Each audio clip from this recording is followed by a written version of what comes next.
para comenzar, ¿verdad?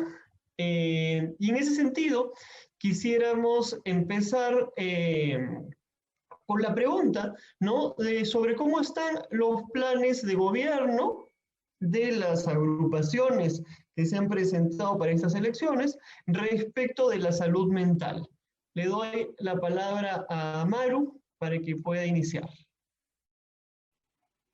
Gracias, Miguel.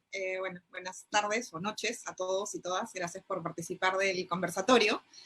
Bueno, y nosotros tres, ¿no? Miguel, Ana María y yo hemos revisado los planes de gobierno de todos los candidatos, ¿no? De los 18 candidatos, y bueno, hemos encontrado algo que lamentablemente no nos sorprende tanto, ¿no? Que es que la salud mental en general brilla por su ausencia en los planes de gobierno, ¿no? O la propuesta y el detalle que se tiene en estos es bastante escasa, ¿no? De los 18 planes, solo 3 tienen una cápite particular, digamos, o hacen mención un poco de manera más extensa sobre la salud mental en general, vinculados al sistema integral de salud y a una mirada más integral de la salud, ¿no?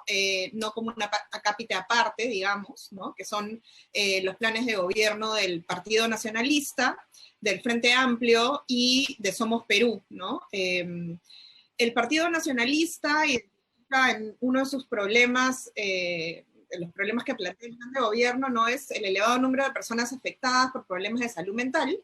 El Frente Amplio identifica, y es uno de los que profundiza más en el tema, como problema el deficiente sistema de salud mental, ¿no? Y Somos Perú hace una referencia más a la política nacional de salud mental o a la ley nacional de salud mental y a cómo fortalecerla, ¿no? No destacando tanto la problemática en sí, sino las herramientas que tiene el Estado para intervenir en este campo. Y los demás partidos, ¿no? Victoria Nacional, Juntos por el Perú, Acción Popular, el Partido Morado y Perú Patria Segura y Perú Libre, ¿no? Sí mencionan a la salud mental o a la psicología en alguno de sus componentes, pero vinculados a otras problemáticas o otras líneas de intervención, ¿no? Por ejemplo, todo lo que es el trabajo con escuelas para padres, que varios partidos lo señalan, ¿no? Victoria Nacional y también Perú Libre también lo señala desde el enfoque más educacional, ¿no? El Partido Morado lo señala desde una mirada de salud integral y de cultura física, recreativa y deporte, por ejemplo, pero son menciones en un párrafo general sobre otra propuesta en el que se dice y salud mental, ¿no? Pero cómo se entiende la salud mental, desde dónde, cómo se va a intervenir en esos ámbitos o por qué es importante, no está reflejado en estos planes de gobierno, como sí lo está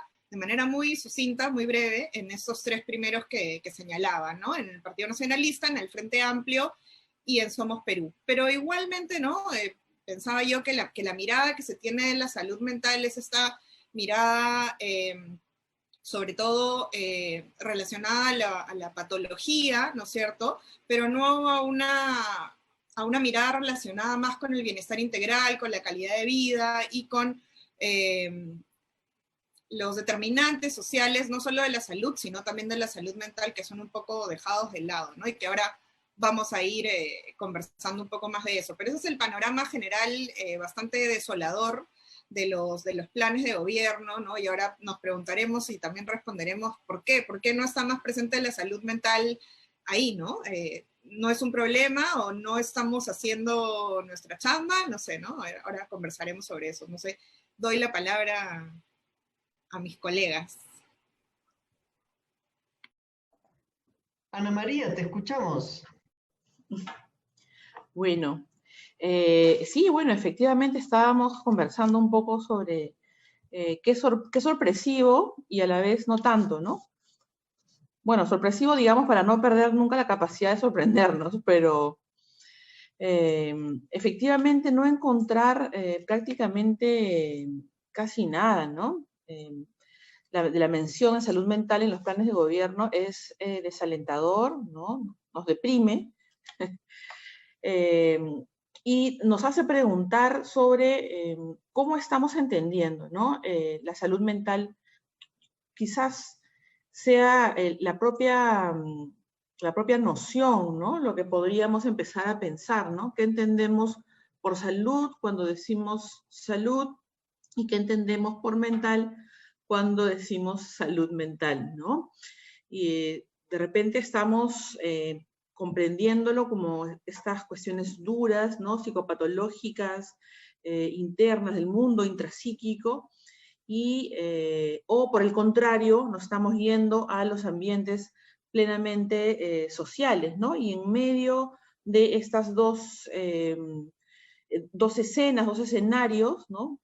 El pensar sobre el sujeto, sobre el encuentro, la convivencia, los vínculos, queda un poco desatendido. Sobre los planes de gobierno, yo quería decir justamente un poco, colándome a lo que ha dicho Maru, que si es que justamente, ¿no? Si no se piensa como una política pública o como una cuestión psicopatológica, la vamos a ver de frente o asociada a lo académico, al colegio, a los padres, a la vigilancia de los padres, ¿no? A la universidad, o asociada a la salud física, ¿no? Como la colita de una lista larga de cuestiones que hay que atender, ¿no? Como quien dice, hay que ir al doctor, ¿no es cierto?, al dentista, bueno, al psicólogo también, por si acaso, ¿no? Y bueno, y en problemas escolares, que ya no sé si lo dije, pero... no, y la familia también, ¿no? Asociado a la familia, promover valores, principios, dice un plan, ¿no? Hay otro plan que habla del psicólogo que evita, ¿no? Evita la depresión, evita el suicidio. Y aquí la pregunta entonces es, no estamos pensando, ¿no? Sobre la salud mental como algo que tiene que ver con nuestra vida cotidiana, con cómo nos sentimos todos los días cuando nos despertamos, ¿no? Con cómo nos relacionamos cotidianamente en los detalles más pequeños de la vida, ¿no? En la calle, en los encuentros. Y eso, quizás no está descolgado, ¿no? De la comprensión de país que están presentando los partidos, los candidatos, es bastante sintomático, por usar una palabra cercana a nosotros también. Pero bueno, no sé, Miguel, ¿a ti qué te parece esto? Sí, yo en la revisión, ¿no?, que hemos hecho, encontramos pues básicamente lo mismo, ¿no? Como decía Ana María hace unos minutos antes de empezar la transmisión, la palabra brilla por su ausencia, ¿no? Y eso es lo que más llama la atención en primera instancia, ¿no? Ahora, en segunda instancia, habrá que reconocer que de algún modo aparece, ¿no? Y la pregunta es, ya, ¿cómo aparece, ¿no? Y ustedes han señalado ya que aparece en torno a lo clínico, a la cuestión psicopatológica, que aparece vinculado a la educación, ¿no? El ejemplo de las escuelas de padres, en fin, el ejemplo de este rol del psicólogo preventivo, ¿no? O el fortalecimiento del número de psicólogos en cada escuela, ¿no? Asegurar que haya un psicólogo por escuela. También en torno a la cuestión de los valores, de la familia, ¿no? Pero me parece y quería agregar a lo dicho hasta ahora, que también aparece la mención de salud mental asociado al bienestar integral en algunos planes de gobierno, como el del Partido Morado, por ejemplo. Claro, ¿cuál es el problema allí en esa asociación? Que todavía no tiene una propuesta, que parece no articula nada, ¿no? Hace la mención, hace la asociación entre salud mental y bienestar integral, pero hasta ahí queda, ¿no? No hay, en general, en los planes de gobierno propuestas articuladas, ¿no? Que puedan generar realmente cambios en términos de salud mental, sino que terminan siendo, en la gran mayoría de planes de gobierno, el acápite, ¿no? Una mención, un elemento más, ¿no? Y eso sin estar hablando ahí de aquellos donde ni aparece mencionada la palabra salud mental, ¿no?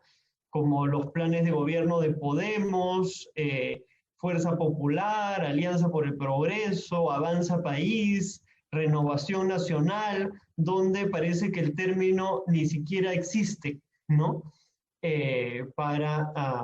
Dentro de esos planes. Ahora, creo que con la intervención de Ana María ya estábamos entrando también en el terreno de nuestra segunda pregunta, ¿no? Que es cómo interpretar las propuestas o la ausencia de propuestas que vemos en los planes de gobierno, ¿no? Sobre ese punto, yo quisiera comentar que una cosa, es muy reciente que empecemos a preocuparnos, creo, por los planes de gobierno, ¿no? Antiguamente no había mucha costumbre ni siquiera de leerlos, nadie los leía. Hoy en día cada vez se va difundiendo más la idea de leerlos, de pensar en los planes de gobierno, ¿no? Pero sigue siendo cierto que los planes de gobierno finalmente muy pocas veces se ejecutan, ¿no? Algunos ejemplos son de un cambio radical, ¿no? Como el de Humala, que hizo una cosa muy diferente a lo planificado y a lo prometido. Pero otros ejemplos se mantienen dentro del mismo marco, pero igual difícilmente se ejecutan las propuestas, ¿no? Y en ese sentido, para mí, es importante al momento de leer, de revisar un plan de gobierno, pensar desde dónde estamos interpretando, desde dónde estamos pensando esas propuestas, qué nos dicen, ¿no? El plan de gobierno se ejecuta en un momento en el cual no necesariamente la agrupación tiene claridad sobre el estado de las cosas en el Estado, ¿no? Es previo a que sean gobierno. Y por tanto, hay una serie de datos, hay información con la que no cuentan y que recién recibirán más adelante, y en función de la cual se articulará, se modificará su propuesta. Los planes de gobierno también son un documento que está preparado como parte de una campaña, es un discurso hecho para el otro, tiene una intención, ¿no es cierto?, que no necesariamente es la intención pues, de ejecutarse, sino la intención de cuál es el producto que te quiero vender, ¿no? Ahora, teniendo eso en mente, yo creo que los planes de gobierno comunican cosas que son muy importantes a la hora de pensar en las elecciones, a la hora de pensar en un candidato, ¿no? Porque primero son una declaratoria de intereses, ¿no es cierto? O sea, ¿qué cosas están pensándose, ¿no? Y en ese sentido el dato de los partidos que no tienen ni siquiera una mención al tema de salud mental me parece un dato clave, ¿no? Porque está diciendo, mira, acá que nos sentamos a hacer la tarea, ni pensamos en eso, ¿no? Más adelante, lo más probable es que tampoco se vaya a pensar en ello, ¿no? Creo también que el plan de gobierno es una evaluación de la capacidad, ¿no? Y hay algunos de la capacidad de articulación, de propuesta, de fundamentación, ¿no? Y hay algunos planes de gobierno que no pasarían, pues, los cursos de proyectos de la universidad, ¿no? Que no pasarían ni con 11, ¿no? Jalarían, y jalarían bien feo, ¿no? Entonces creo que el acercamiento a los planes de gobierno también nos permite pensar un poco en cuál es la capacidad de los técnicos que están detrás de ese partido, ¿no? Y en esa línea, yo creo que lo que tenemos son básicamente como tres grupos, ¿no? Los planes de gobierno donde no se menciona, donde no existe la salud mental, ¿no? Renovación Nacional, Avanza País, Alianza por el Progreso, Fuerza Popular, Podemos. Miren además los nombres que son, ¿no? Creo que no llaman la atención o serán puras coincidencias.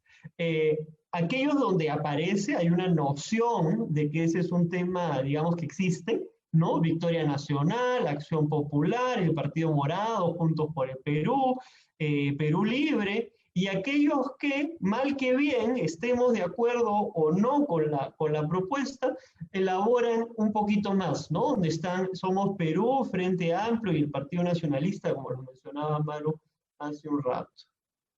No sé, Maru, si tú quieres continuar. Sí, bueno, mientras tú hablabas, yo también pensaba, recordaba también los términos y las aproximaciones que tenían cada uno de los planes de gobierno y ya no pensaba en qué dicen los planes de gobierno sobre la salud mental o cómo entienden la salud mental, ¿no? Sino que la denominación que usen y cómo el enfoque que tienen de esa salud mental habla de esos mismos partidos y de esos mismos planes de gobierno, ¿no? Como hay muchos que destacan cuando mencionan la salud mental, lo hacen vinculado siempre a valores, ¿no? Como la familia, la protección, una lógica también paternalista o incluso autoritaria, ¿no? Por ejemplo, no sé, ¿no? Perú Libre, ¿no? Que habla de los psicólogos en los colegios, ¿no? Y menciona así textualmente que debe ser un tipo de docente comisionado a evitar el suicidio, la deserción y el bullying, ¿no? Entonces, ahí como que se denota todo un componente de orden, represión, ¿no? Que bueno, que va también de acuerdo con el perfil del líder del partido y con el partido en sí mismo, ¿no? Y cómo otros partidos también van en esta terminología que usan y en el enfoque con el que miran la salud mental, van dando cuenta un poco de sus valores, que bueno, también están presentes literalmente en el plan de gobierno, ¿no? Por otro lado, por ejemplo, el Frente Amplio, ¿no? Que es uno de los que aborda en mayor profundidad el tema de la salud mental, lo hace cuestionando el sistema de salud mental también de acuerdo con las propuestas del Frente Amplio, ¿no? Y es el único que señala, por ejemplo, textualmente, ¿no? Los enfoques que tienen, ¿no? El enfoque biopsicosocial, comunitario, de desarrollo, derechos humanos, género e interculturalidad, que también dan cuenta de la mirada que tiene el partido, ¿no? De estos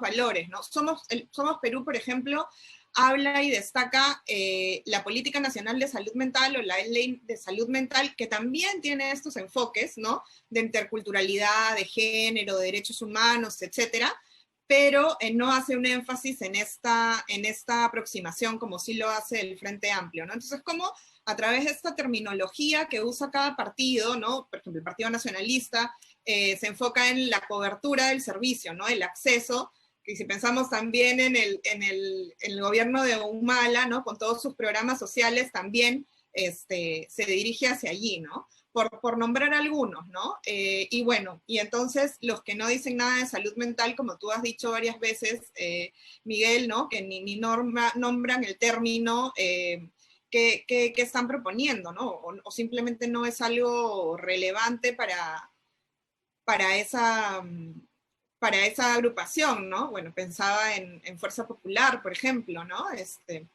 Claramente la salud mental no está nombrada y todos podemos entender por qué no está, ¿no? Y así, ¿no? Entonces me parece interesante también esa mirada, esa lectura de los términos y la aproximación de cada uno de los partidos y lo que dice de ellos mismos, ¿no? Eso. Ahora, esto que mencionas y cómo podemos ir viendo qué elocuente es la manera en que se trata, se aborda, se piensa, ¿no? Desde los equipos, la salud mental y cómo va reflejando la visión de país, ¿no? Y el equipo, la chamba que ha hecho el equipo, ¿no? Pueden haber equipos que tengan una poca chamba también en la propuesta de salud mental, pero al menos la han pensado como algo un poquito más integral, ¿no? O anidada, ¿no? Al proyecto de país que están proponiendo. Pero ahora que mencionabas, por ejemplo, a Fuerza Popular, ¿no? La lideresa hace unos cuantos años hablaba sobre la depresión, ¿no es cierto? No bromeó, sino la usó, digamos, como para indicar debilidad, ¿no? Y en un país donde el principal diagnóstico, el principal problema que aqueja a las personas en términos emocionales, afectivos, es la depresión, ¿no? La principal, digamos, búsqueda de ayuda, el principal diagnóstico, la principal atención en salud mental, ¿no? En términos de trastornos mentales. Bueno, entonces, esta asociación, ¿no? Entre el padecimiento, el dolor, el sufrimiento, el malestar y la debilidad, obviamente también se pone en juego, ¿no? Cuando en época de elecciones levantamos discursos que son más bien de guerra, ¿no? Y de polarizar el escenario entre aliados y enemigos, ¿no?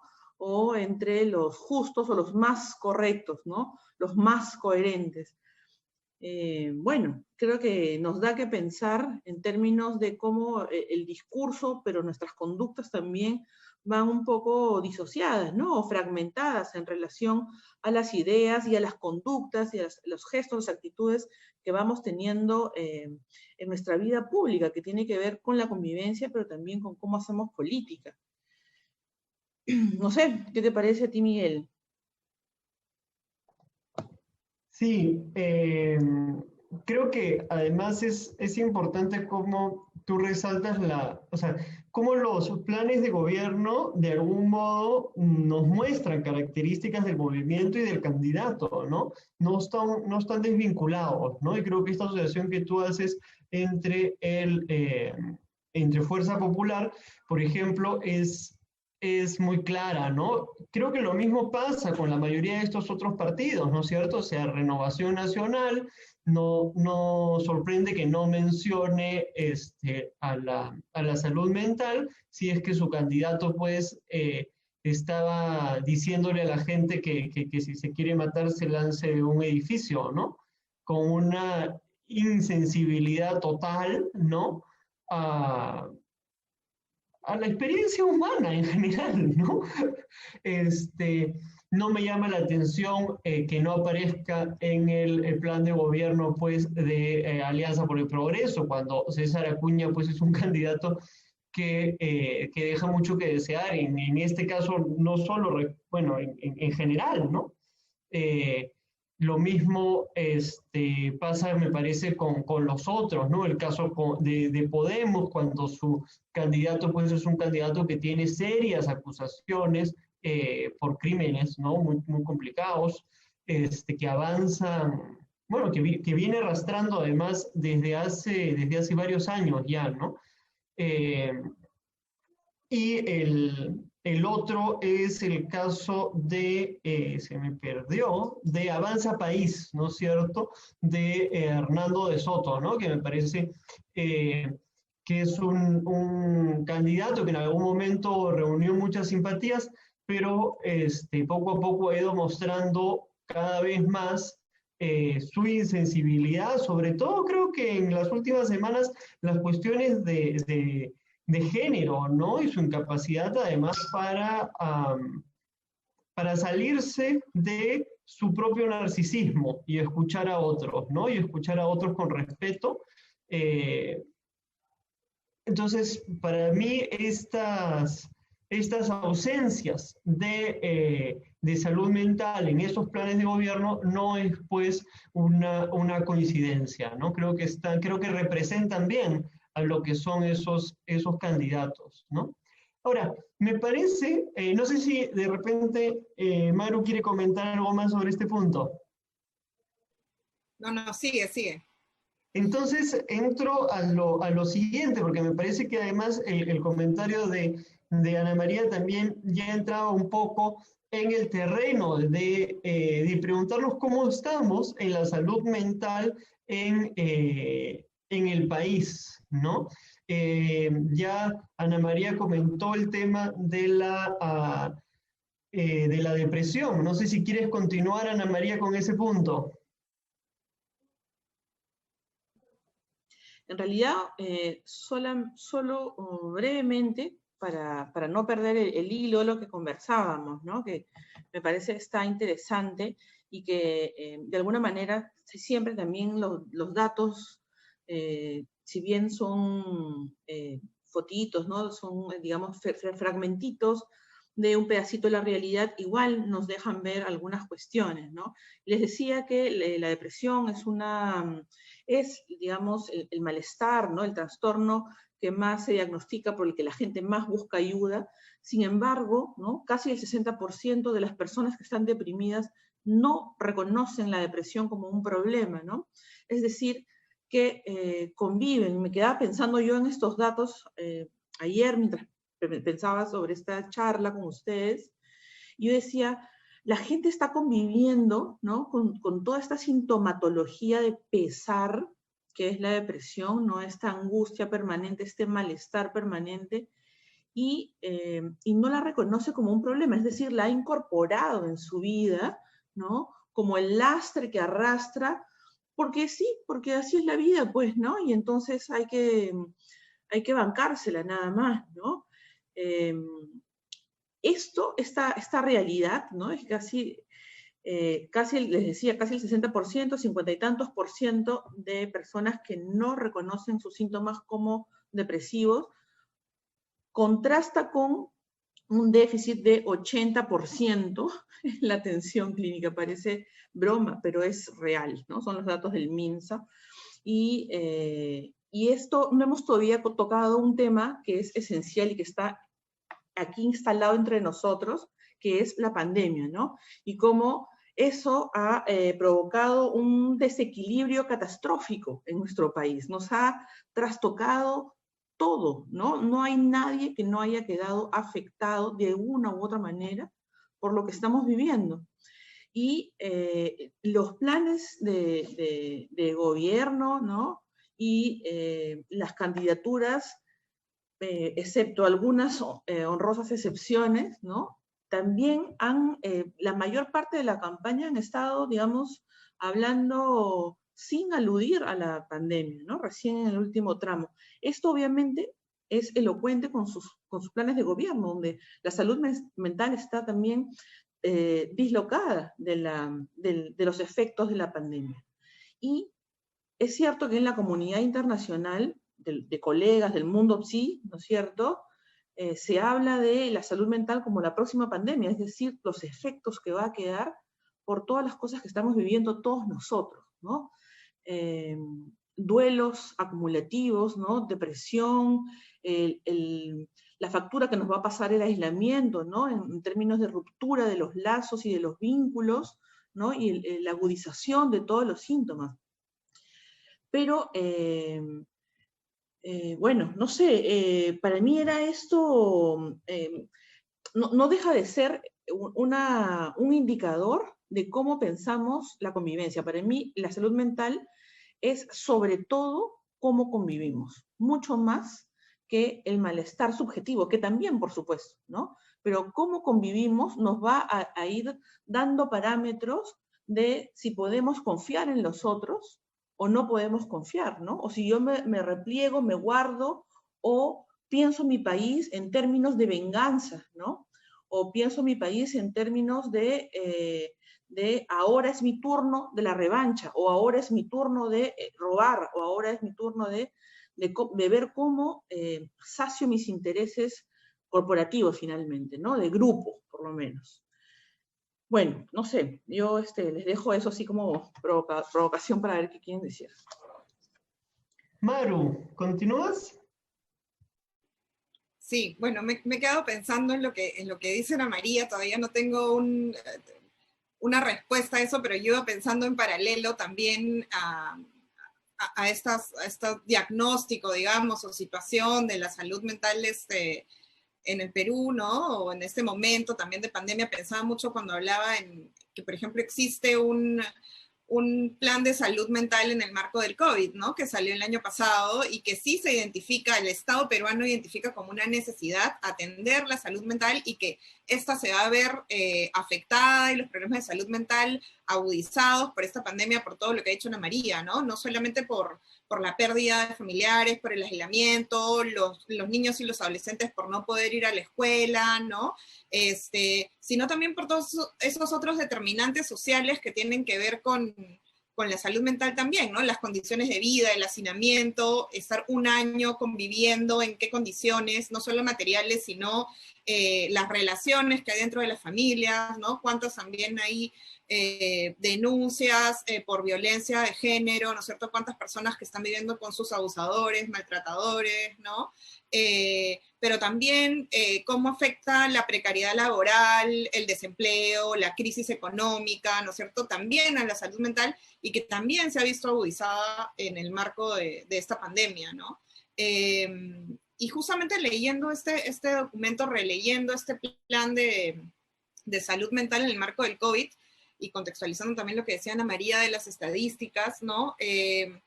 Citan, este plan obviamente el del año pasado, es muy reciente, pero citan un estudio del Noguchi del 2012, supongo que no hay fuentes oficiales más recientes, lo cual ya es preocupante, ¿no? Acerca de las brechas de acceso a servicios de salud mental, ¿no? Entonces dice que en Lima Metropolitana y el Callao hay un 69%, la brecha es del 69%, y en Lima rural es del 93%, y ni siquiera nombran el resto del país, ¿no? O sea, en este plan de salud mental en el marco del COVID, con datos oficiales, ni siquiera se nombra el resto del país, ¿no? Lima rural ya es 93% de brecha, ¿no? Entonces, ¿qué les espera al resto de los peruanos y peruanas, ¿no? Eso sin hablar y sin pensar en el enfoque intercultural, ¿no es cierto? Las lenguas en que se dan estos servicios, las distancias, etcétera, ¿no? Y cómo este plan, que es una buena intención finalmente, porque por lo menos creo que coincidimos en que no vemos muchas acciones, ¿no? Presenta dos propuestas, ¿no? Una es la promoción y prevención de la salud mental a nivel personal, familiar, comunitario, sobre todo relacionado con la psicología positiva y la resiliencia, ¿no? Pero como si mágicamente la gente, ¿no? Fuera a sacar esta resiliencia y enfrentar las situaciones, ¿no? Solos. Luego, sí, ¿no? Unos polvitos mágicos y ya está, todo es felicidad. Sí señalan el rol de las direzas, por ejemplo, ¿no? Y de los centros de salud comunitarios, pero también sabemos que ahí hay una deficiencia. Si volvemos a la brecha, ¿qué tanto se puede hacer con ese panorama? Si así es en Lima, ¿cómo será en otras partes, ¿no? Y por otro lado, el fortalecimiento, la expresión y la articulación de los servicios de salud mental comunitaria, que creo que allí sí ha habido algún avance, ¿no? Con estas líneas telefónicas, al menos, que igual son un avance muy, no sé, iba a decir ridículo, a comparación de la magnitud y la gravedad de los problemas, ¿no? Pero entonces pensaba cómo tampoco esos planes de gobierno y el gobierno actualmente tampoco está impulsando este plan que ya existe, ¿no? Que puede ser insuficiente, pero que ante el panorama en que nos encontramos, que dice Ana María, no se toman las acciones, ¿no? Ahí decían, por ejemplo, en el plan, señalan, ¿no? Difusión en medios de comunicación, sensibilización sobre las problemáticas de salud mental, de depresión, ¿no? Las consecuencias del aislamiento, pero todos esos recursos que se señalan ahí no son utilizados, ¿no? Y creo que tampoco se ha,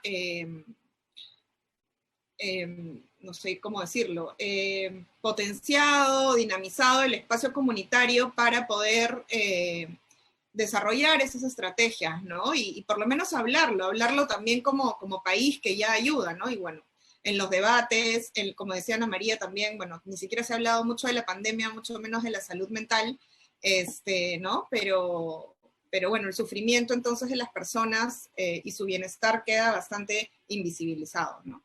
Eso es lo que pensaba mientras Ana María comentaba. Lo dejo ahí por ahora. Sí, creo que muchos bueno, primero por un lado, a propósito de la pandemia, lo que repiten los candidatos a más no poder es el tema de la vacunación, ¿no? Como si ese fuera el único tema relevante. Queda clarísimo que es probablemente el principal tema, ¿no? Porque es finalmente la herramienta para poder cambiar la forma en la que ahora interactuamos, ¿no? Pero, claro, es muy llamativo que se reduzcan solo a eso, ¿no? Son muy pocos los candidatos que van un poco más allá del tema de la vacunación y piensan en el tema de la salud en general, pero centrados igual en el tema de la salud física, ¿no? Y menciones al tema de la salud mental pues son prácticamente nulas, ¿no? Y en los planes de gobierno respecto de la pandemia no hay mayor mención sobre el tema, ¿no? Y siento que en efecto estamos pasando por una situación muy problemática, muy complicada y bueno, la mayoría de las personas lo conocen además en carne propia, ¿no? Tienen seres queridos que están ahora en situaciones complicadas o han perdido ya seres queridos, ¿no? Estamos aún en la segunda ola y no tiene nada de avesado pensar en que tengamos más adelante una tercera también y sigamos acumulando pérdidas, ¿no? Y acumular pérdidas significa también acumular duelos, ¿no? Acumular dolor, acumular sufrimiento, acumular estresores, ¿no? Es en ese sentido una situación pues muy desgastante, ¿no? Y estando tan cerca, a veces somos pues muy ciegos frente a ello, ¿no? Pensando en lo que hay en esos documentos, ¿no? Creo en ese sentido que en efecto pues las consecuencias de este tiempo las vamos a ver, ¿no? Probablemente a largo plazo también, ¿no? Hay un tema con las cuestiones actuales, ¿no es cierto? Desde el estrés laboral hasta las cuestiones de la violencia en la familia, ¿no? La violencia de pareja que han mencionado, pero también hay todavía las consecuencias a posteriori que están aún por verse, pero parece que va a ser pues una situación bien preocupante, ¿no? Ya desde la consulta clínica, ¿no? Los pacientes están o elaborando sus duelos por las personas que han perdido o trabajando su angustia frente a la enfermedad, a la posibilidad de salir, cómo lidiar, si votas o no votas este domingo, ¿no? Por el temor al contagio. Las personas mayores o que son parte del grupo de riesgo están elaborando, preguntándose por la posibilidad de que les toque a ellos partir, ¿no? Y están pensando algunos en cómo dejan sus testamentos, ¿no es cierto? ¿Cómo se van en paz si es que llegara esta eventualidad, ¿no? Pregunta que en otras condiciones no se hubieran hecho hasta dentro de 20 o 30 años, ¿no? Y hoy en día la coyuntura lo fuerza a ponerse en ese lugar, ¿no es cierto? Es una coyuntura que supone una exigencia psíquica muy pesada y en un escenario donde ha cortado la mayoría de las herramientas y de los recursos con los que muchos contaban, ¿no? Porque no es solo que tengo miedo a la enfermedad, o no es solo que he perdido muchos parientes cercanos, ¿no es cierto? Sino que además no tengo la posibilidad del encuentro físico, no tengo la posibilidad del encuentro con otros, ¿no? No tengo la posibilidad de hacer el hobby del que antes disfrutaba o usaba como forma de reducir el estrés, ¿no es cierto? Hay muchas personas que han visto sus estrategias, sus espacios de socialización, de relajación esenciales para su salud mental, cortados, ¿no? En estas circunstancias, ¿no? De ahí también la dificultad para cumplir, ¿no? Con las exigencias de una cuarentena.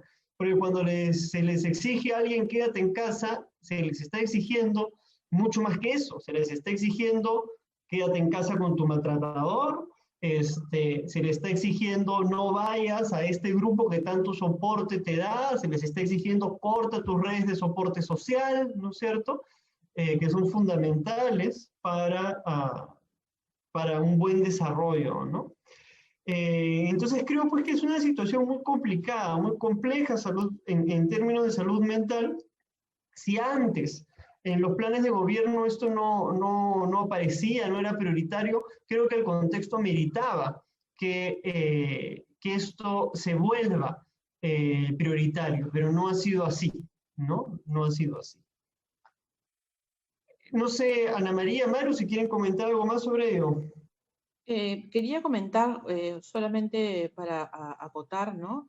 Que este contexto que estamos viviendo de la pandemia, ¿no? Es un contexto ya de subjetivación, ¿no? Los niños que están creciendo ahora, los adolescentes que están creciendo ahora, para nosotros los adultos es muy duro, para los más pequeños o los jovencitos, pues es doblemente duro, ¿no? Porque hay ahí una socialización interrumpida y paliada de algunas maneras, ¿no? Pero igual va a pasar la factura, así como hace décadas atrás el conflicto armado interno también fue un contexto, un marco de subjetivación para los peruanos. pues este también toca para las nuevas generaciones, ¿no? Lo conversaba justo con mis estudiantes de intervención en crisis, que hablábamos de cómo los pacientes del mañana, ¿no? O la gente que va a entrar en crisis en el futuro, ¿no? Y que va a tener las raíces ancladas un poco en este tiempo, ¿no? Esas problemáticas que irán surgiendo y que se irán acumulando en el correr que viene hacia el futuro, ¿no? Y esto es definitivamente un asunto que tiene que ver con la política, ¿no? Con los grupos que pretenden gobernarnos, que pretenden formar un país a sus ideales y convencernos, ¿no? Convencernos de alguna manera. Y eso me traía entonces a la mente cómo es que los votantes, para estas elecciones, ¿no? Hay si el nivel de ausentismo cada vez aumentaba, ¿no es cierto? Los votantes en blanco, los viciados. Hoy esto va a ser mayoritario, ¿no? No sé, bueno, no sé si mayoritario, pero va a ser grande, va a ser importante, ¿no? La gente se está preguntando bastante ¿por qué voy a ir a votar, ¿no? O sea, el escenario es de terror y hay pandemia. No me quiero, o sea, digamos, y fíjense cómo esto va reforzando otra vez el aislamiento, el pensar, ¿no? En el individuo. Por un lado es comprensible porque cada uno está buscándose, tratando de cuidarse como puede, pero al mismo tiempo, qué golpeados llegamos, ¿no? Que somos el país de las 100 camas UCI. Eso ya es el título, ¿no? El título de esta historia bien triste, que a veces tiene ribetes de tragicomedia, ¿no? 93% de brechas en el área rural, es como, ya pues, ¿de qué me estás hablando, no? O sea, ya solamente, no sé, nos reímos o lloramos, no sé qué hacemos. Pero bueno, pensar un poco, digamos, porque ya estamos medio que en la hora, ¿no?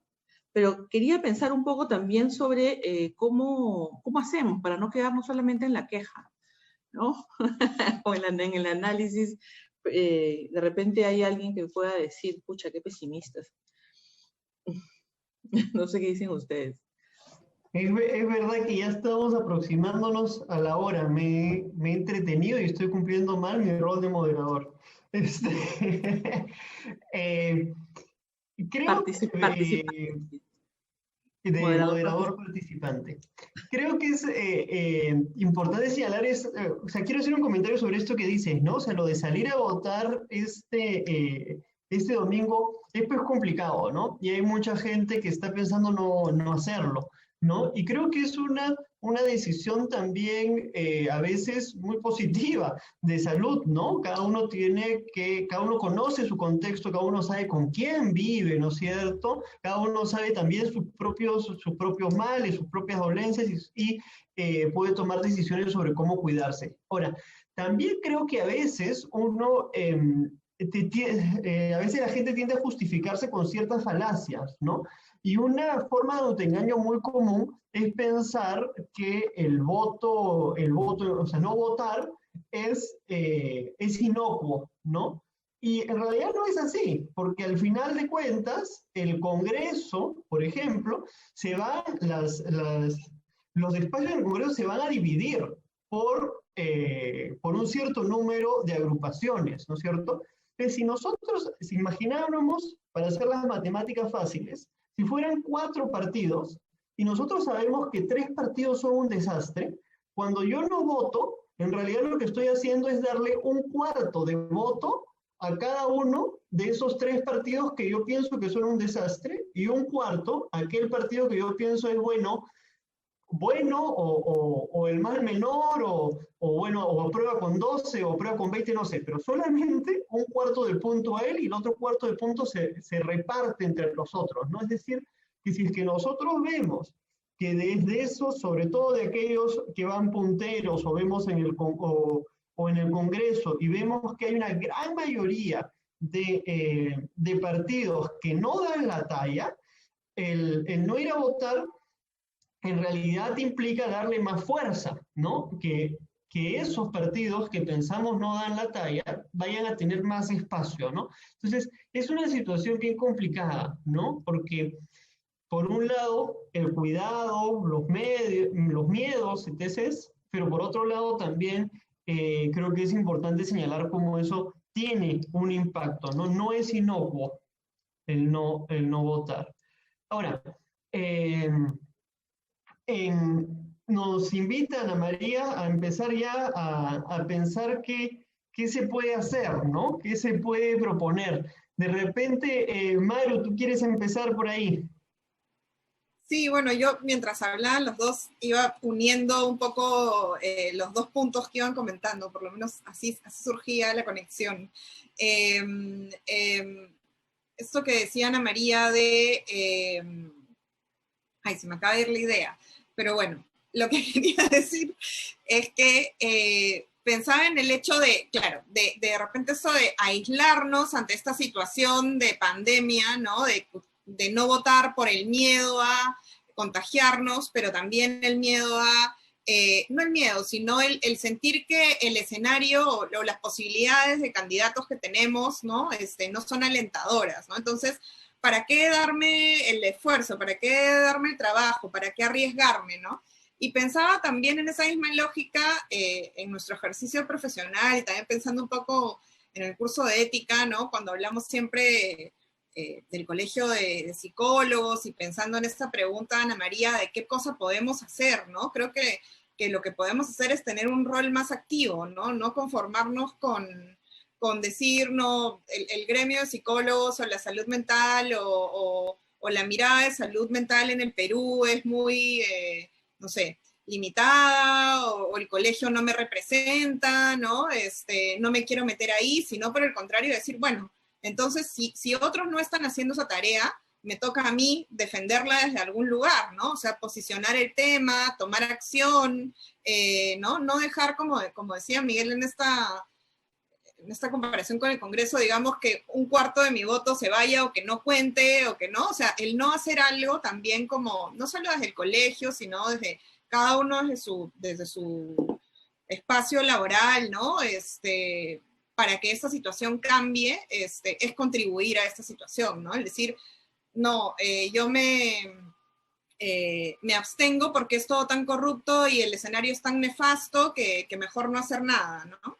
Pero sí, no cambian las cosas y nos encontramos otra vez en un escenario similar en 4 años o 5 años. Bueno, sería bueno que fuera similar, ¿no? Yo creo que sería peor incluso. No sabemos qué va a pasar con este gobierno que empiece y con la pandemia, ¿no? Pero eso, ¿no? Pensar alternativas de qué podemos hacer. Y creo que un cuestionamiento importante que ya se viene hablando hace tiempo es el posicionamiento de los psicólogos como colectivo frente a diferentes situaciones, ¿no? Que creo que en los últimos años, quizás en los últimos 5 años, 6 años, ¿no? Cada vez han habido más pronunciamientos y más voces de los psicólogos que tampoco, así como antes no acostumbrábamos a revisar los planes de gobierno, ¿no? Los psicólogos tampoco acostumbrábamos a posicionarnos ante determinadas situaciones, ¿no? A pronunciarnos ante una posible elección, ante una ley, ante no sé, la ley de salud mental, ¿no? Por ejemplo, que también ha sido muy polémica por todo este tema del diagnóstico,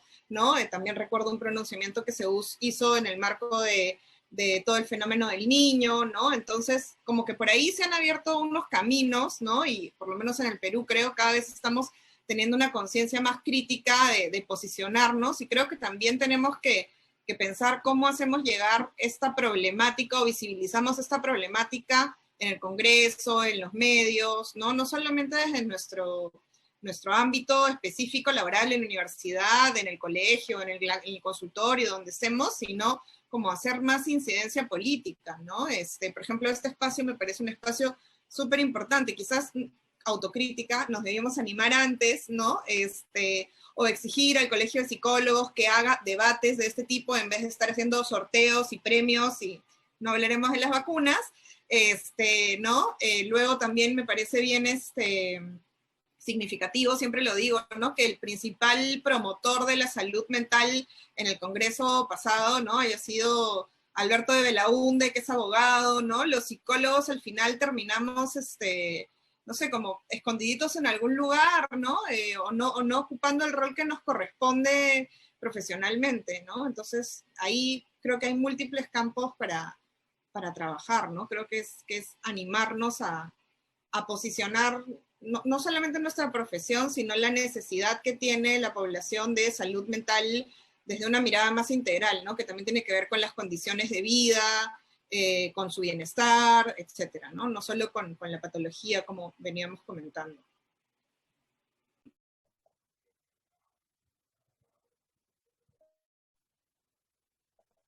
Ana María, creo que quieres comentar.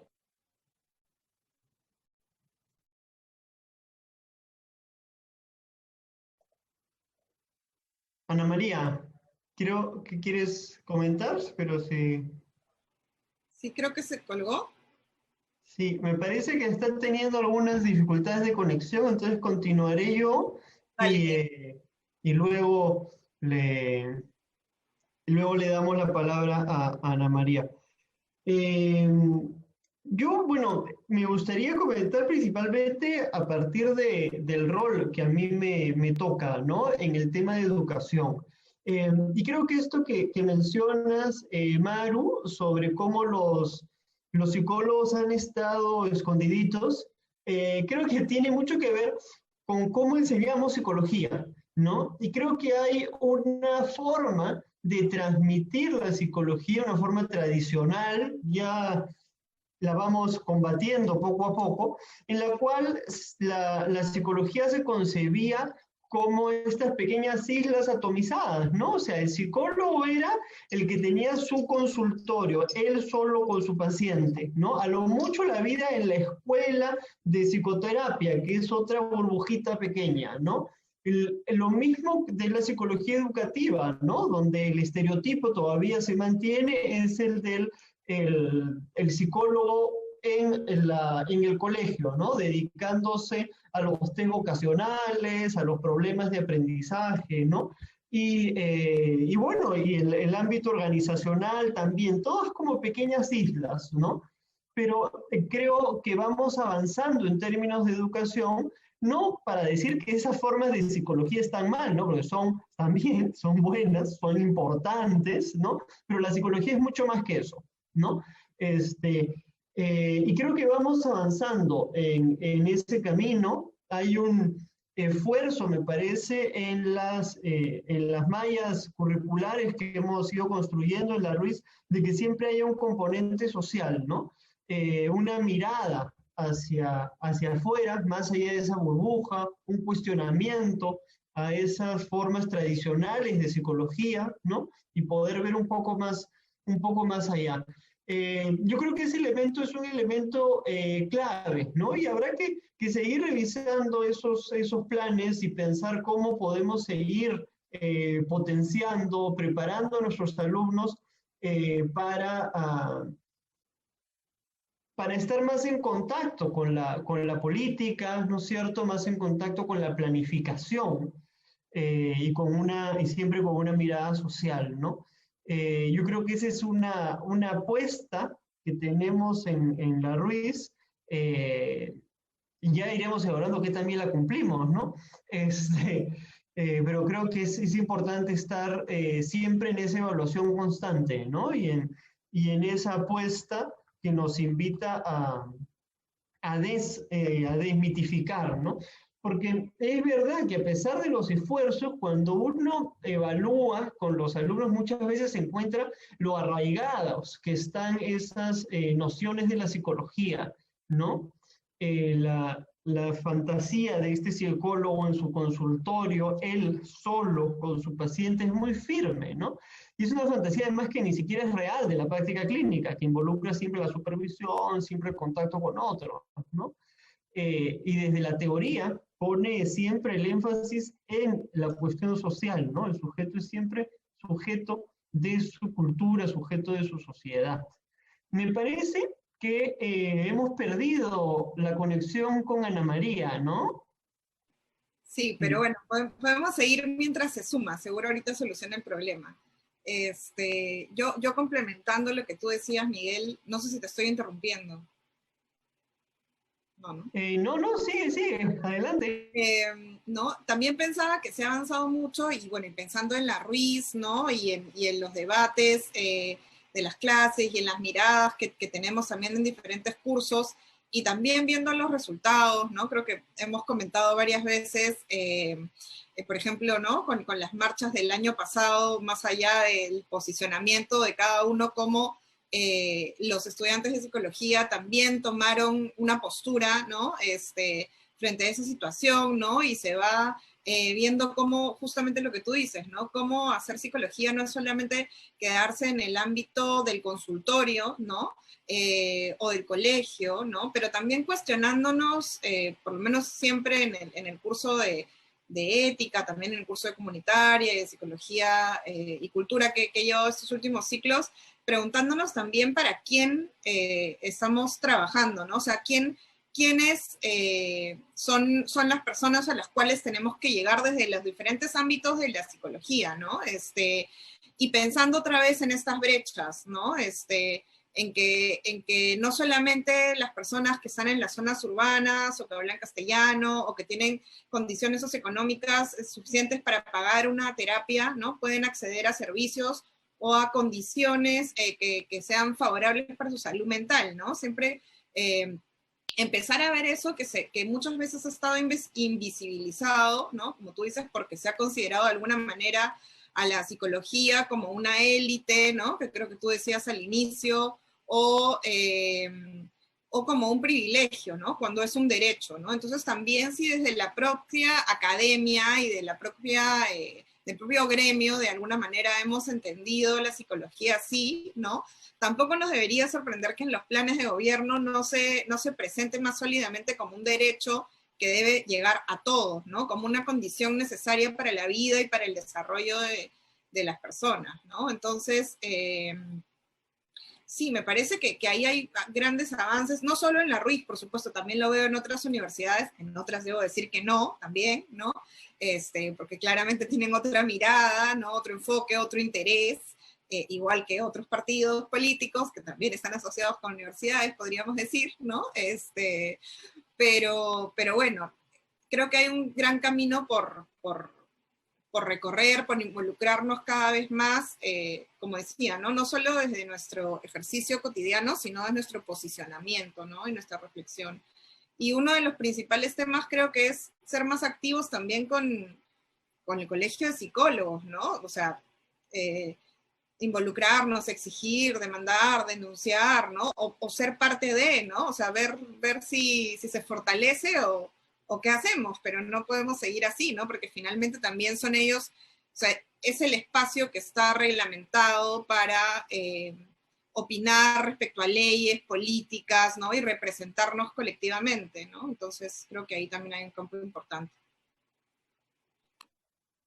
Sí, yo creo en ese sentido que esta pregunta de qué podemos hacer es súper amplia, ¿no? Y nos deja varios caminos, ¿no? El tema del colegio de psicólogos es fundamental, porque como tú dices, es el espacio de representación política del gremio de psicólogos, ¿no?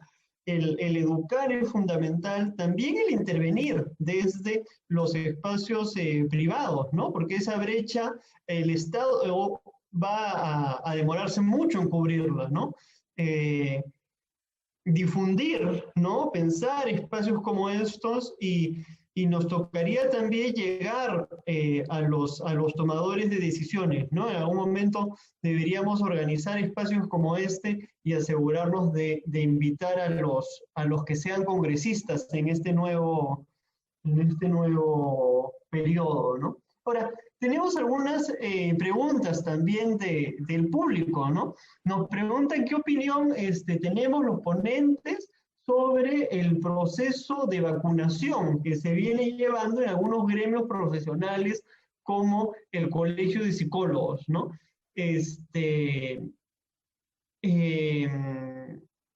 ¿Tú quieres comentar algo, Maru? Sí, puedo comentar. Bueno, yo me he pronunciado públicamente, ¿no? He firmado un documento que firmamos algunos psicólogos en contra de este proceso de vacunación, no porque no sea importante que no sea importante que se vacunen los psicólogos que están en primera línea, ¿no? Y que están atendiendo y haciendo un rol importante de acompañamiento a personas que están sufriendo de COVID o perdiendo familiares, ¿no? Sino por los criterios que se ha seguido para priorizar a estas personas, ¿no? Que muchas veces se ha visto que son personas jóvenes, sin morbilidades, ¿no? O que atienden de manera virtual, y que eso sí me parece una falta ética y que además está poniendo en riesgo la vida de personas como son los adultos mayores, ¿no es cierto?, que no están siendo vacunados porque finalmente hay una limitación de las vacunas, son un bien escaso todavía y lo que no va para los adultos mayores está yendo para estas personas que quizás no lo necesitan con tanta prioridad, ¿no? Y no me parece que sea justo en este momento, ¿no? Y que obviamente el Colegio de Psicólogos está aprovechando un vacío, pero también es cierto que este vacío, esta poca reglamentación o control viene del Ministerio de Salud, ¿no? Con eso no justifico el comportamiento del Colegio de Psicólogos, que también se lava las manos un poco ahí, ¿no? Pero creo que el problema viene de las dos partes, ¿no? Y bueno, también con todo este caos, hay muchas personas, conozco algunos casos de personas que salieron en las listas y entendieron por mala información y porque no hay claridad, ¿no? Que si no se vacunaban, perdían la posibilidad de ser vacunados alguna vez, ¿no? Y ante esa situación, ante ese dilema, prefirieron vacunarse, ¿no?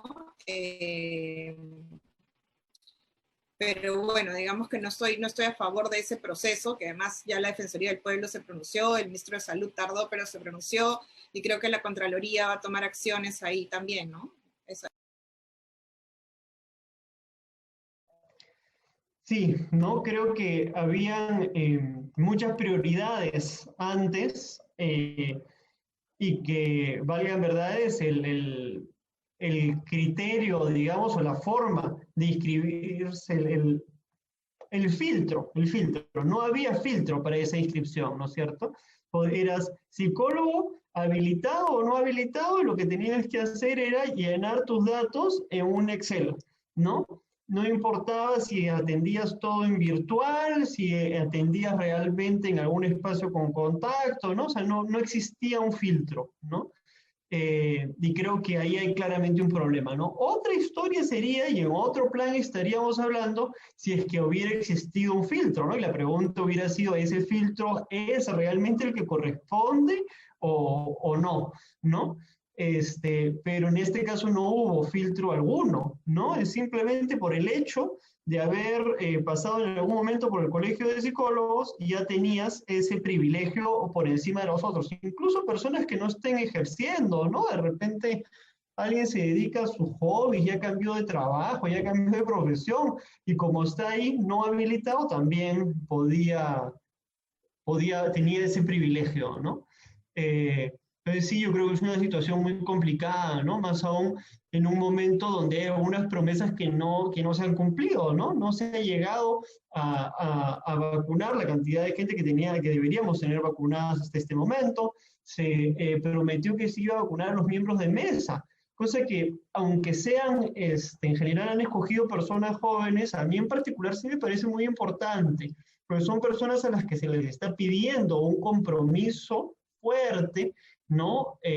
Con el país en un contexto particular, que se les está pidiendo exponerse, ¿no? Yo creo que había ahí también hay una deuda, ¿no? Entonces, si no están pudiendo cumplir ni siquiera eso, ¿cómo así vamos a pasar a vacunar a estas personas sin un filtro real, ¿no? Nos preguntan. Ahí, Miguel, además, retomando lo que decía antes Ana María, que ya está volviendo a entrar, por cierto,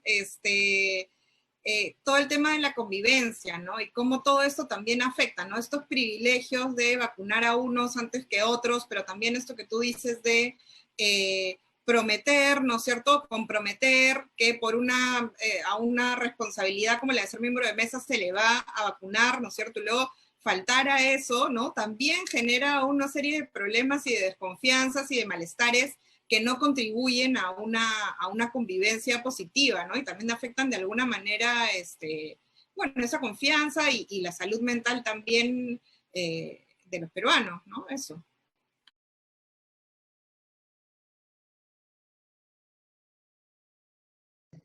Ya lo vi, ya lo vi. Si alguien tiene preguntas, puede mandárselas por escrito a Ligia, que es nuestra moderadora. Vamos a tratar de responder algunas en este tiempo que nos queda.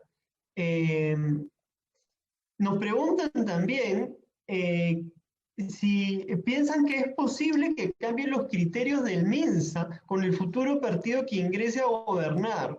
¿Qué criterios podrían cambiar? ¿No? Eh, bueno, yo creo que sí, pues, ¿no? Sí pueden cambiar. Eh, la pregunta finalmente es en qué sentido, ¿no? Los planes de gobierno no dicen mucho sobre ello, ¿no? Es a partir de la lectura de los planes de gobierno creo que es difícil aterrizar una respuesta, ¿no? Pero es más bien a partir de las otras manifestaciones o quizás de una lectura entre líneas que podemos empezar a intuir algunas cosas, ¿no? Eh, el tema más importante, me parece, a mí tiene que ver con el tema de los fanatismos y los conservadurismos, ¿no? Estas nociones,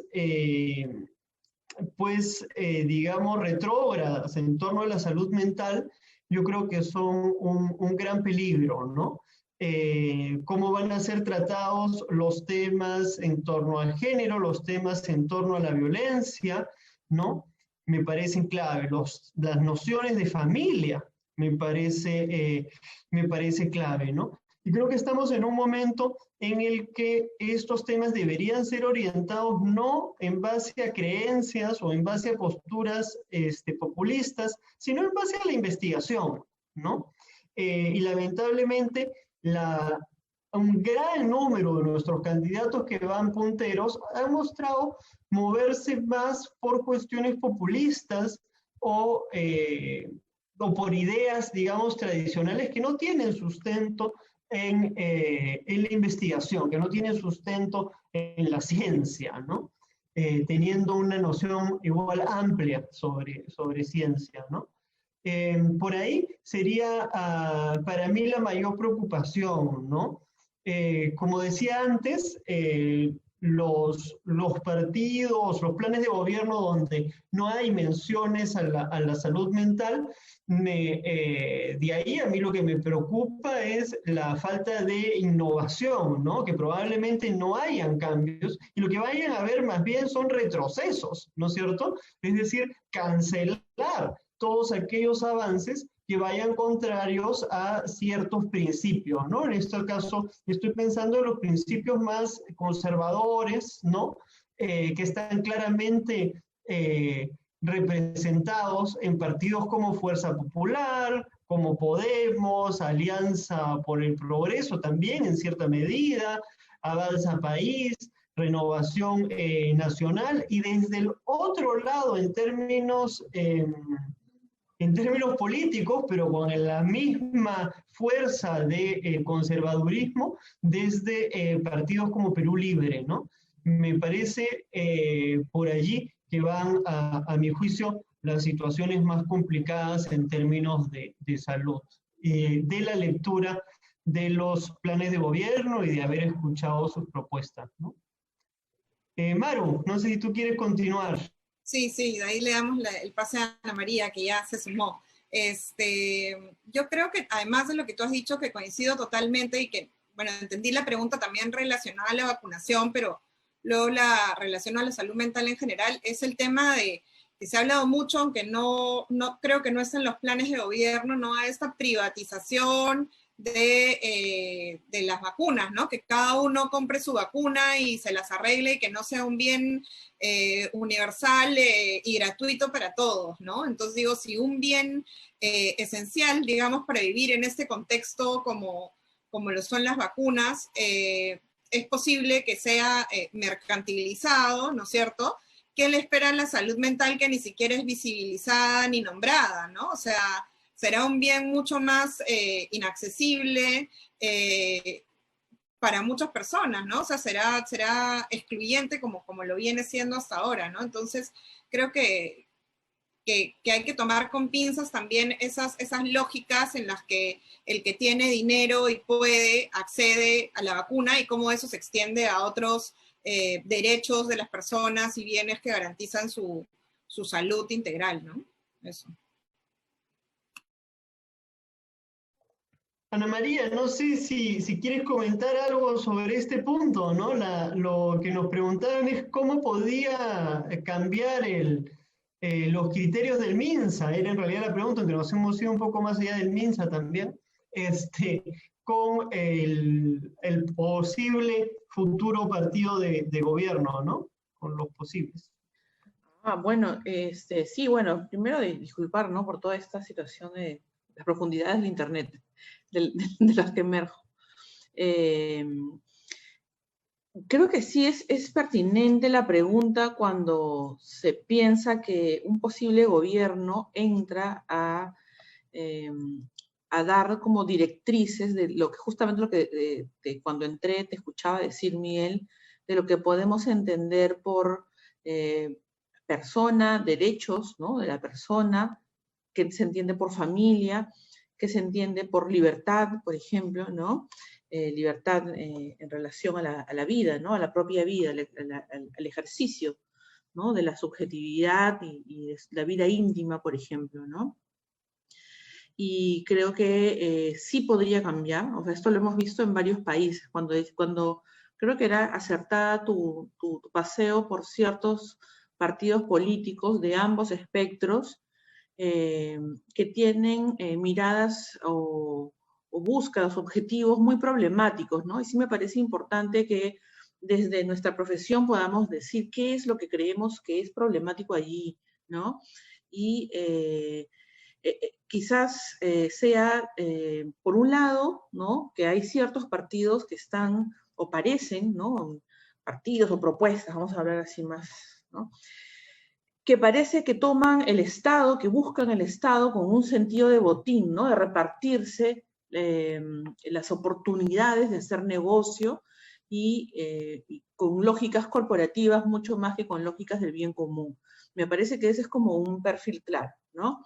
Y otro perfil que parece claro es el perfil de grupos, de agrupaciones que levantando reivindicaciones que pueden ser muy justas, ¿no? Con poblaciones que históricamente han estado, es necesario reconocerlo e incorporarlo, ¿no? Como dentro de una lógica para pensar el país, no solamente en su amplitud, sino también en su profundidad. Pero sí veo complicado cuando la verticalidad, ¿no? El autoritarismo se ponen por delante para pensar un proyecto que no quiere moverse a ningún lado excepto con sus criterios. Y por supuesto que en esas lógicas autoritarias de proyectos de país autoritarios, no hay posibilidad de diálogo, no hay posibilidad de consensos, no hay posibilidad de decir pensemos de otra manera, ¿no? Es decir, sobre los 4 pilares se sustentan sus fundamentos y a partir de eso las institucionalidades cambian. Yo creo que es importante reconocer desde la salud mental que las subjetividades están atravesadas por factores económicos y también por factores institucionales. Es decir, los contextos de vida de la gente son importantes, pero las instituciones también, por favor.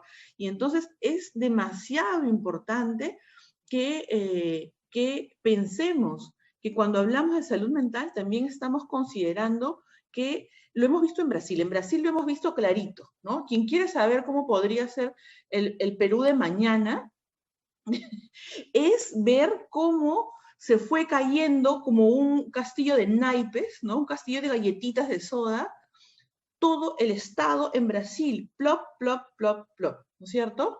Y todo lo que se había avanzado, por un lado, se fue al tacho por políticas que llegan a arrasar, ¿no? Y que llegan a arrasar porque en ciertas miradas la diferencia no puede ser aceptada. Y es problemático que esto sea justificado en grupos, sectores que hacen política y que se diga, por ejemplo, que hay ciertos sectores que no aceptan la diferencia de género, ¿no es cierto?, que las mujeres pueden tener iguales derechos, las diferencias sexuales, que las personas somos diversas, todas completas somos diversas, ¿no? Bueno, eso, yo creo que sí es, no solamente el MINSA, ¿eh?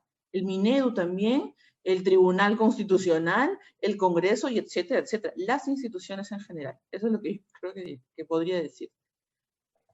Sí, creo que el panorama en ese sentido es muy preocupante, ¿no? Y vamos a estar viendo con los pelos de punta los resultados este domingo. Estamos casi sobre la hora que habíamos planificado. Hay unas preguntas más, me gustaría tomar dos que creo que podemos responder rápidamente.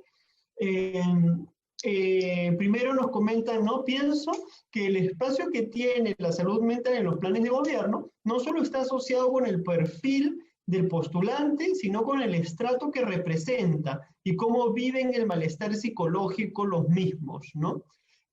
Yo a ese punto lo que quisiera decir es que, en efecto, creo que está vinculado con más cosas que solo con el candidato, ¿no? Esa fue una de las líneas que tomamos, pero no es la única, ¿no? Ni se pretende que sea la única. Ahora, yo no diría que el plan de gobierno está emparentado con el estrato que representa, sino con cómo el partido imagina el estrato que representa, ¿no? La fantasía que tiene ese partido sobre ese estrato.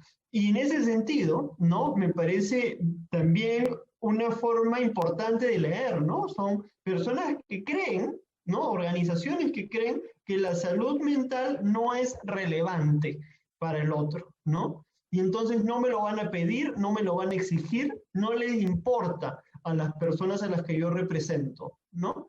Entonces creo que ahí esas ausencias se vuelven también más importantes, ¿no? Porque nos hablan de cómo imaginan a las personas que van a representar, como personas que no tienen necesidades de salud mental, porque eso no es trascendente, ¿no? No sé si quieren agregar algo, comentar algo sobre ese punto. Me parece importante decir en eso, Miguel, lo que tú estás diciendo, darle una subrayada, que es el plan de gobierno, si representara, tendría que haber sido construido en un cabildo abierto, ¿no es cierto?, con equipos que van dialogando con la gente, y la gente en sus asambleas va diciendo sí, esto no.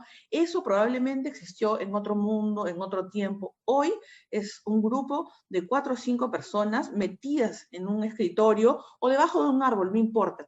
Pero la cosa es que es tal cual lo que dices, ¿no? Es lo que este grupo imagina, con su sentir, con su empatía, pero no es la representación como se ha entendido tradicionalmente, ¿no? Eso en primer lugar, y en segundo lugar, cuando se justifica que un grupo no puede pensar en ciertos temas, que no le interesa ciertos temas, ese discurso es el discurso neoliberal, el que te dice, la gente quiere ver Esto es Guerra, la gente quiere televisión basura, eso es lo que quiere la gente.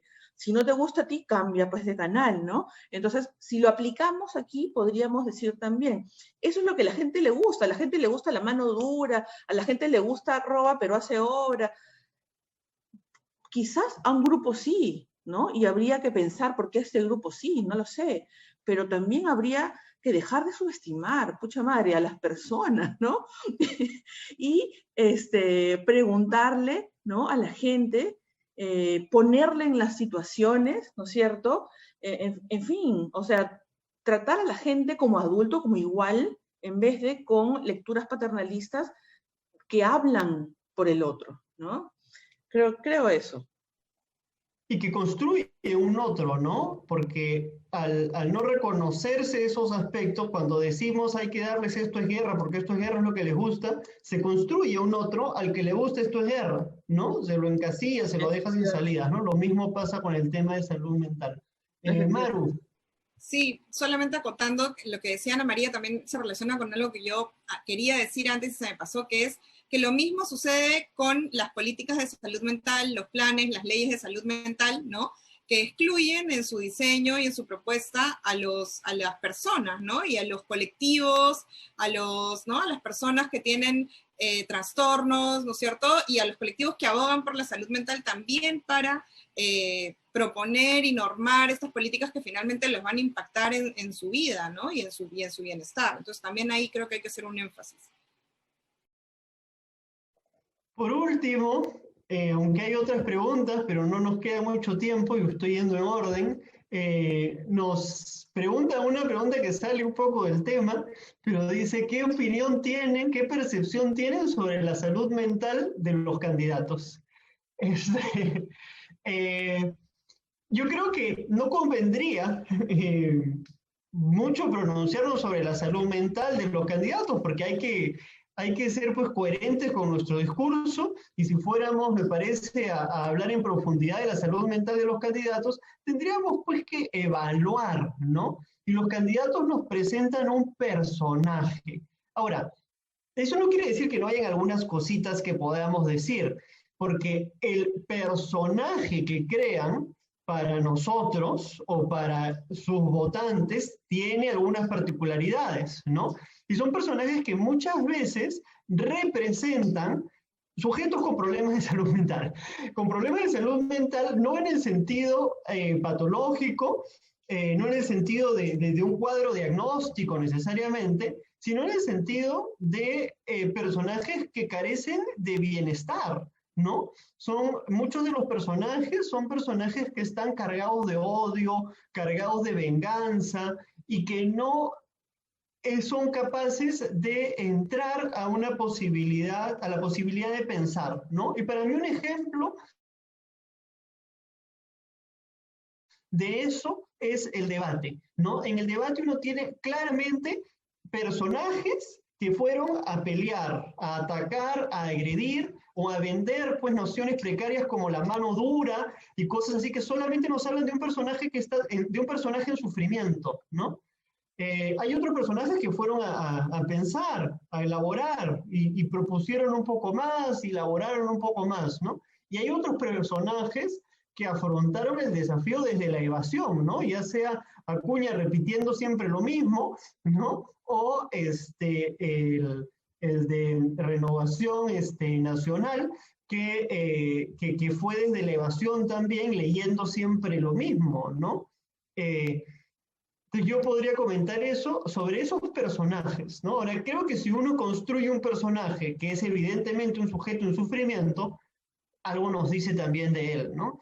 Pero creo que mucho más no se puede decir, ¿no? No sé qué piensan Maru o Ana María.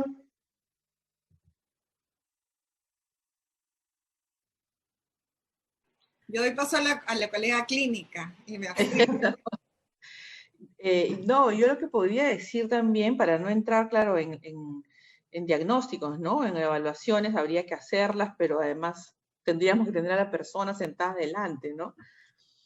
Pero de lo que se puede ver y de lo que apenas se podría decir con un poquito de consistencia, creo que es que mientras la persona tiene más coherencia interna, una síntesis más saludable, me parece, creo que se apega más a la verdad, ¿no? A menos, a agredir menos, ¿no? A proponer, ¿no? A hablar con calma, a proponer un debate, en fin, ¿no? Y a responder, y en todo caso a escuchar también, ¿no?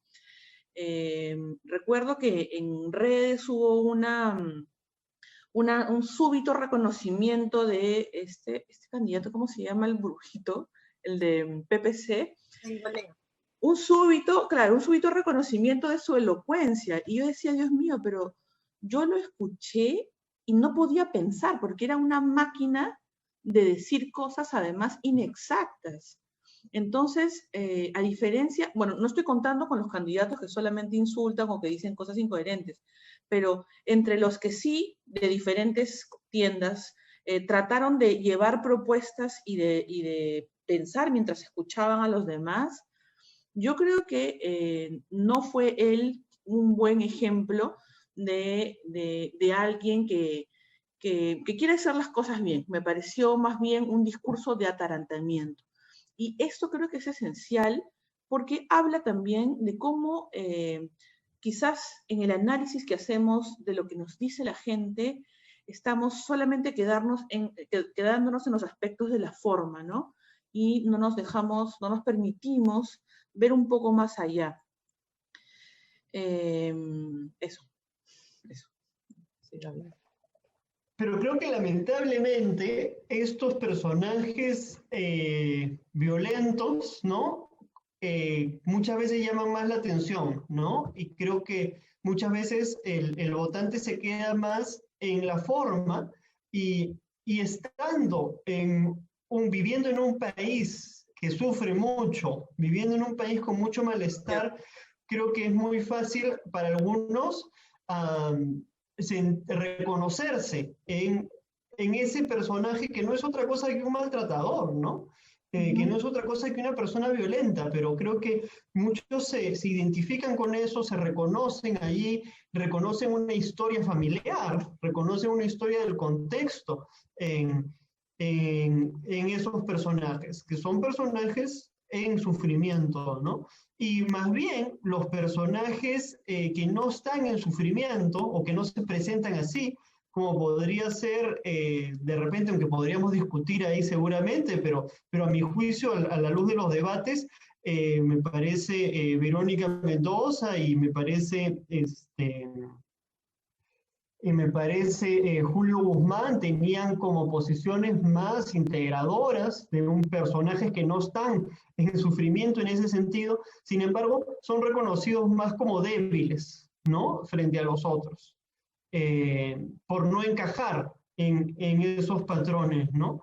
Y creo que ahí reclama de nuevo la cuestión de la salud mental más allá de solo pensar en diagnósticos, sino pensando en términos de bienestar, cómo esto se refleja en la campaña política que tenemos, cómo retroalimenta la sociedad, ¿no? O sea, hay una ida y vuelta, ¿no? Entre una sociedad que crea esos candidatos y esos candidatos que refuerzan. Pero claro, ¿qué refuerzan? Los aspectos más patológicos, más sufridos de nuestra sociedad, en lugar de reforzar los más positivos, ¿no? Miguel, y ahí también se despierta una, no sé si llamarle falsa empatía, porque no quiero calificar la empatía de nadie, pero sí, quizás falso en un sentido más clínico, pero más bien por el lado de tratar de justificar, ¿no? El grito, ¿no? La palabra destemplada, ¿no? El insulto o la broma sarcástica como un exabrupto, como una cuestión que era coyuntural, ¿no? Como algo que, bueno, creo que comparaban a López Aliaga con alguien que le había pasado mal, ¿no? Que había un problema fónico y entonces, pobrecito. Si no nos llevamos por el lado más extremo, ¿no? Que es chancar al otro, entonces nos vamos hacia el otro extremo, ¿no? Que es compadecerse y victimizar a la persona, ¿no? Creo que oscilamos en esos dos puntos y habría que preguntarse, ¿existe otra manera de ver las cosas, ¿no? ¿Existe otra manera de comprender al otro en su dimensión más adulta, más responsable, ¿no? De lo que está asumiendo? Finalmente son personas que están pretendiendo dirigir el país. Creo que habría que ser un poquito menos condescendientes, ¿no? Con todos en general.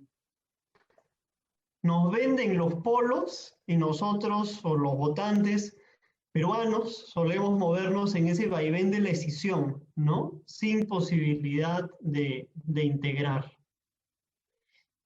Bien, no sé, Maru, si quieres agregar algo de repente, ya estamos sobre la hora, si no, me quedaría agradecerles a nuestros ponentes, que me incluye, es un agradecimiento para ustedes, pero también para mí, una cosa rara, y agradecer también sobre todo a nuestros participantes, a la gente que nos acompaña acá en el Zoom, pero también a la gente que nos está viendo por el Facebook, ¿no?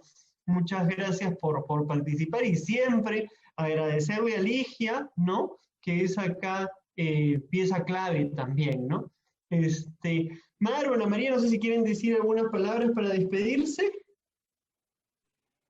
Bueno, sí, agradecerles a todos los que han estado presentes. Creo que es un espacio súper rico de debate, de pensar juntos. Creo que también es una experiencia interesante a repetir en diferentes escenarios desde la Ruiz, y bueno, con el proyecto UMA también sería genial, ¿no? Pero desde la Escuela de Psicología también, creo que también es una de las acciones que decíamos que podíamos empezar a hacer más, ¿no?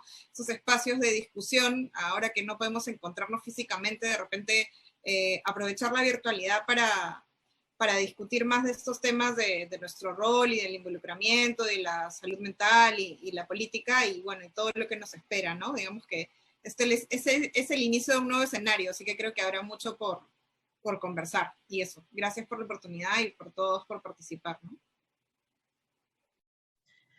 Yo también, bueno, agradecerles, ¿no? La organización, el interés, también la participación, ¿no? del público, especialmente a nuestros estudiantes que están, veo, bien enganchados ahí, y es bonito verlos. También quería decir que el espacio da para conversar poco, quizás en algunos momentos hemos podido esquematizar un poco, ¿no es cierto?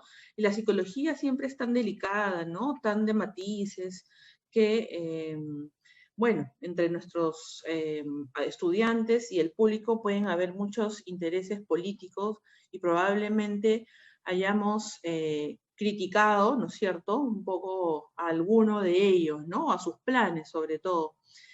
Y entonces, de repente, dejar también abierta la posibilidad para continuar este diálogo en las aulas, ¿no?, y en los espacios más comunitarios que tenemos, ¿no?, que algunos son públicos y otros son cerrados de la universidad, pero en general, como no agotarlo acá, ¿no?, sino más bien asumir lo que estamos diciendo y seguir conversando. Y bueno, gracias a la Ruiz y a UMA. El diálogo siempre es un malentendido, pero al mismo tiempo es la forma que tenemos de aproximarnos. Bien, muchísimas gracias a todos y aquí nos quedamos. Chau, chau.